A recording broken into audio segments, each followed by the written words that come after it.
ये जोर पकड़ती गईं और फिर एक तूफान में तब्दील हो गईं। इस तूफान को हरिकेन डेनिस का नाम दिया गया। इस कदर थी इस तूफान की ताकत कि कोई चीज इसके रास्ते में खड़ी न हो पाई।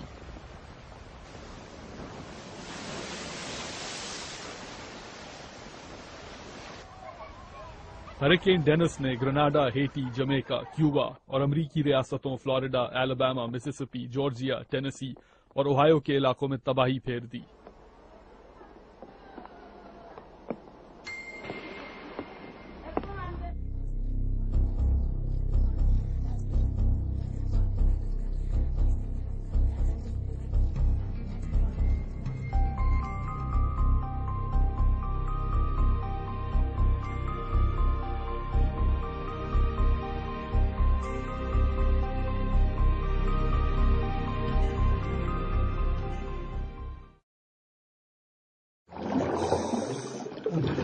समंदर का बहाव इस कदर तेज है कि रस्सी छोड़ने की हिम्मत नहीं होती।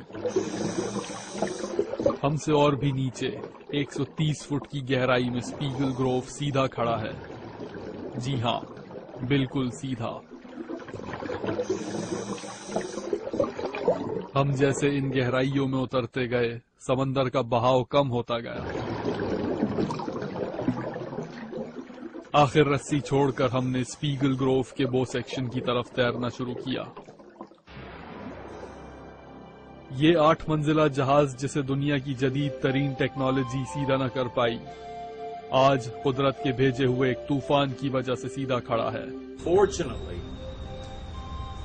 by divine intervention, Hurricane Dennis passed south. ये एक मौजज़ा था कि 10 जुलाई 2005 में हरिकेन डेनिस यहाँ से गुजरा और उसने इतनी बड़ी लहरें पैदा की जो 20 फुट ऊंची थी। इन लहरों ने स्पीगल ग्रोव को धक्का देकर एक ऐसी खाई में खड़ा कर दिया जो इसके बराबर में बन गई थी। तो ये इस गड्ढे में जा खड़ा हुआ। ये अपनी जगह से नहीं हिला, मगर सीधा हो गया। Drove into a trench that had been dug out by the currents on the bottom of the ship, and it slipped into that trench, stayed in the same place, it just sat upright. इसके डुबोने वालों की नजर में ये अल्लाह ताला का एक मौजज़ा है, जो मुंतजिर है कि समंदर की गहराइयों में उतरकर कोई इसे देखे कि आखिर वही होता है जो मंजूर खुदा होता है।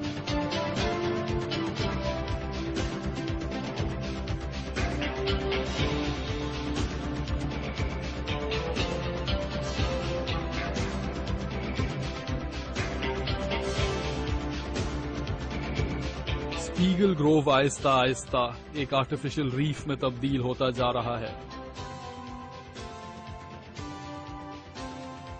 इसके बाव एरिया पर पौधे उगना शुरू हो गए हैं और इनको खाने के लिए मछलियां आने लगी हैं। इसके सामने के हिस्से में एक बहुत बड़ी जंजीर हुआ करती थी।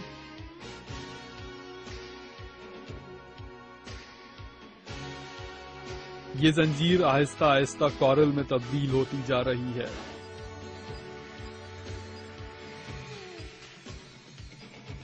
जहाज के चारों तरफ बड़ी बड़ी गन बैटरीज लगी हुई थी।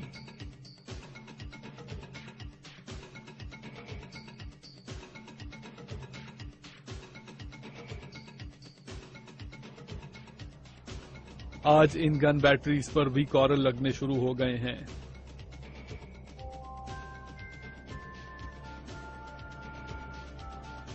जहाज के कुछ हिस्सों पर करंट इस कदर तेज है कि मुसलसल पैर चलाने के बावजूद इंसान एक ही जगह रहता है।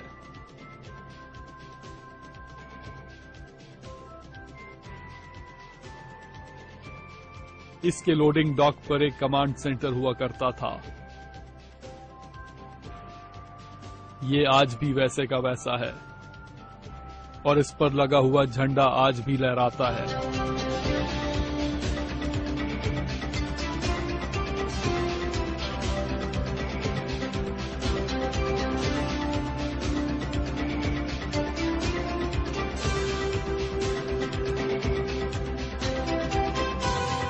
स्पीगल ग्रोव पर एक तख्ती लगी हुई थी जिस पर इसकी तारीख दर्ज हुआ करती थी। ये तख्ती आज भी लगी हुई है मगर इस पर तहरीर के बजाय कॉरल्स नजर आते हैं।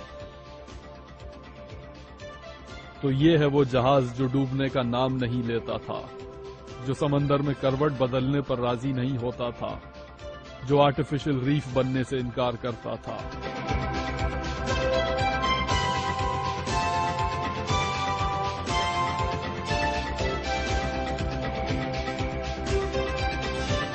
आज ये दुनिया की दूसरी सबसे बड़ी आर्टिफिशियल रीफ है।